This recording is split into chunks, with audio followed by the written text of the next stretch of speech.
गेल्या काही दिवसांपासून बंजारा समाजाचं एसटीतनं आरक्षण देण्याची मागणी होती आणि त्यामुळे मोर्चे सुद्धा काढले जातात।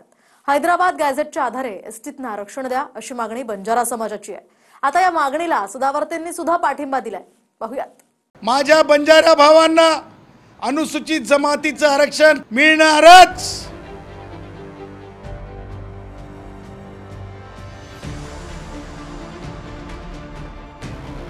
एसटीतून आरक्षण मिळावं यासाठी बंजारा समाजाचे मोर्चे निघत असताना सदावर्तेंनी बंजारा समाजाचा एसटी वर्गामध्ये समावेश करा अशी मागणी केली आहे।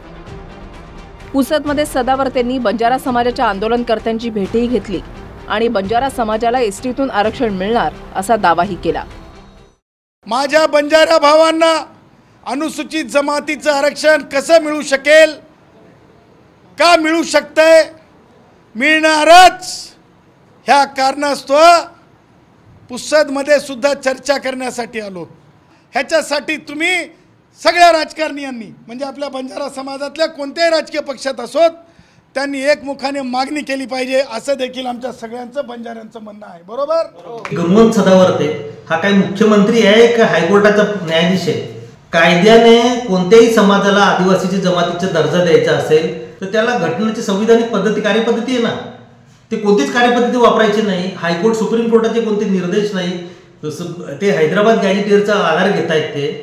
पण हैदराबाद गॅजेटियरला मराठाच्या आरक्षणाच्या अनुषंगाने विरोध करतायत आणि बंजारा समाजाला सांगतात की तुम्हाला आम्ही त्या गॅजेटियरच्या अनुषंगाने आदिवासीच्या सवलती देऊ। हे शक्य नाही आहे। ते गॅजेटियरमध्ये काही आदिवासी असल्याचा काही पुरावा नाही आहे।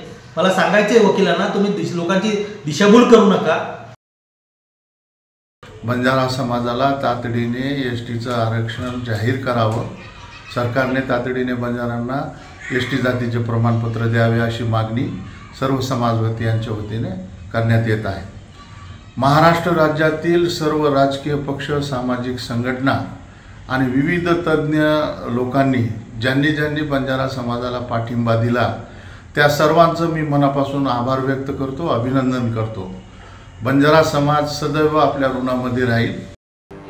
मराठा समाजाच्या आरक्षणासाठी सरकारने हैदराबाद गॅझेटवरून GR काढला, पण त्याच गॅझेटच्या आधारे एसटीतून आरक्षण या मागणीसाठी बंजारा समाजाचेही मोर्चे निघतायत। पण सदावर्ते बंजारा समाजासह धनगर आणि वंजारींनाही एसटीतून कसं आरक्षण मिळू शकतं यावरून दावा करतायत, तर दुसरीकडे त्याच हैदराबाद गॅझेटवरून मराठा समाज मात्र कुणबी होऊ शकत नाही अशी टीकाही करतायत। हैदराबाद गॅझेटर हे जरी अर्ध सत्य असलं, माझे मराठा भाऊ कुणबी होऊ शकत नाहीत हे या विदर्भातून सांगतो। का ते कुणबी होऊ शकत नाहीत? तुम्ही पत्रकार प्रश्न विचारणार की विदर्भातला कुणबी हा OBC मध्ये आहे, परंतु विदर्भातला जो कुणबी भाऊ आहे तो तिरळे कुणबी आहे। विदर्भातला जो कुणबी आहे तो खेडुले कुणबी आहे। विदर्भातला जो कुणबी भाऊ आहे तो बावणे कुणबी आहे। हे सामाजिक अपंगत्वाचे जे आहेत त्या अफिनिटी टेस्टमध्ये येणारे उपवर्गीकरण आहेत। केवळ कुणबी म्हणजे शेतकरी। बौद्धांनी जरी शेती केली तर तो कुणबी आहे, जैनांनी शेती केली तरी तो कुणबी आहे, मुसलमानाने शेती केली तरी कुणबी आहे। कुणबीचा अर्थ शेती करणारा म्हणजे मागास नव्हे। हैदराबाद गॅझेटर जरी काढला असेल आणि त्याचा आधार घेत असाल तर त्या हैदराबाद गॅझेटरचा उपयोग मराठा भावांना कुणबी करण्यासाठी होऊ शकत नाही। त्याचा उपयोग माझ्या बंजारा भावांना, माझ्या धनगर भावांना, माझ्या वंजारी भावांना, माझ्या कैकाडी भावांना एसटी करण्यासाठी करावंच लागेल। जेव्हा तुम्ही राज्याची विभागणीला मान्यता देता तेव्हा ह्या राज्यामध्ये जे मराठवाडा होता तो मराठवाडा महाराष्ट्रात येताना ही खात्री दिलेली असते की तुमच्या हक्कावर कोणतीही गदा येणार नाही। इकडे सुप्रिया सुळेंचं आरक्षणावरचं वक्तव्य चर्चेत आहे। गरजू लोकांनाच आरक्षण असावं असं एका कार्यक्रमात सुप्रिया सुळे म्हणाल्यात। आरक्षण त्यांनाच दिलं पाहिजे ज्यांना खरंच गरज आहे। माझे आईवडील सुशिक्षित आहेत, मी स्वतः चांगलं शिक्षण घेतलंय, माझी मुलं शिकलेली आहेत, मग मी आरक्षणाची मागणी करणं लाजिरवाणं ठरेल। आरक्षण त्या व्यक्तीसाठी आहे ज्यांना शिक्षण घेता आलं नाही, ज्यांना त्याची खरंच गरज आहे।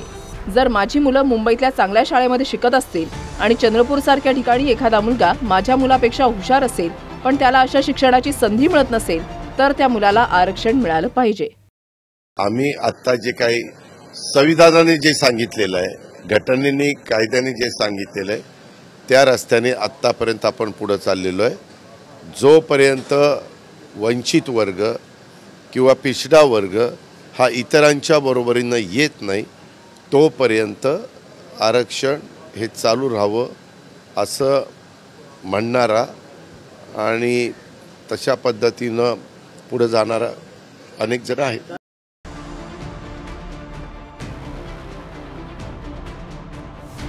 पुसदहून विठ्ठल देशमुखसह ब्युरो रिपोर्ट TV9 मराठी.